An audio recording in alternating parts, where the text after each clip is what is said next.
Собственно, почему мы выбрали Якутию для нашего всероссийского слета цифрового актива, так можно сказать. Потому что регион, конечно, на Дальнем Востоке точно и один из российских лидеров. Причем стартовавший не с высокой базы, а стартовавший с довольно скромной базы, но показавший очень хорошие успехи. И одно из решений, которое, мне кажется, очевидным, которое мы здесь подсмотрели, и которое нам власти, руководство республики подсказали, это, конечно, работа с стартапами, малым бизнесом. Очень интересное решение по региональному фонду. И мы видим, как из маленьких компаний, инициатив вырастают будущие цифровые гиганты, за которые на международной арене будет не стыдно. Мы хотим это сделать во всех регионах, ну, по крайней мере, там, где есть компетентные команды, как в Якутии, для того, чтобы управлять, поддерживать именно бизнес-инициативы. Прежде всего, конечно, это вопросы инфраструктуры, потому что прежде чем получить доступ к какому-либо цифровому благу, надо получить канал связи. И здесь у нас предстоит огромная работа, связанная и с проектами по удешевлению спутникового сигнала, ну и главным образом по прокладке оптоволокна. Это подключение социально значимых объектов. Мы приехали вот со свежеотыгранным тендером, завершили контрактование, в частности, по Якутии. И, как и следует из поручения президента, мы в ближайшие 3 года эту работу завершим. На подключение этих объектов планировалось выделить 1 708 000 000.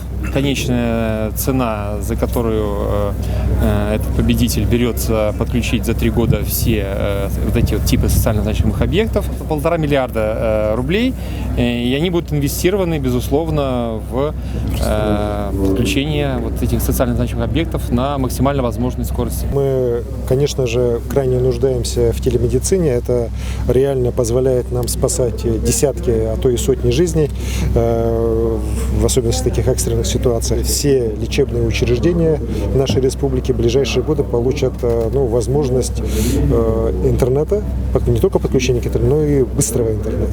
Больницы, где уже сегодня установлен высокоскоростной интернет, благодаря работе, которую проводит правительство Российской Федерации, Ростелеком совместно с правительством республики, оно приводит к тому, что на самом деле уже телемедицина из какой-то экзотики для многих наших лечебных учреждений в районах превратилась просто уже в такую хорошую обыденность. Да?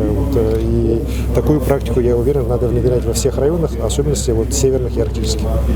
В течение нескольких последних лет мы почти 2000 километров оптических линий проложили и до многих населенных пунктов уже дошли. Я думаю, что в течение ближайших лет все-таки большинство или подавляющее большинство населенных пунктов Якутии будет включено именно по волоконно-оптическим линиям связи.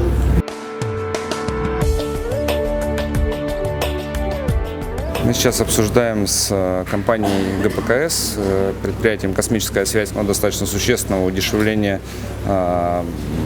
связи спутниковой, потому что в целом хочу сказать, что на спутниках достаточно большой невыбранный ресурс.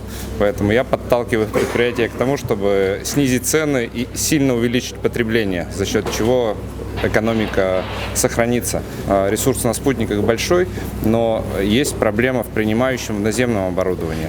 Принимающее оборудование достаточно старое, и те скорости, которые сейчас у нас, как правило, это не больше 1 мегабита.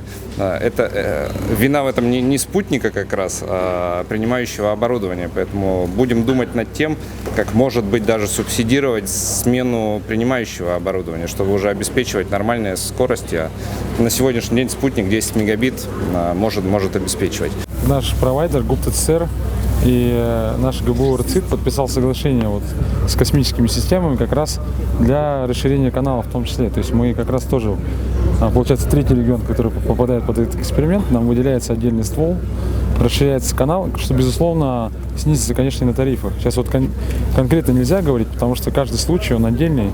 есть юридические лица, есть физические лица, но в целом мы говорим о том, что канал будет расширен и скорость увеличится.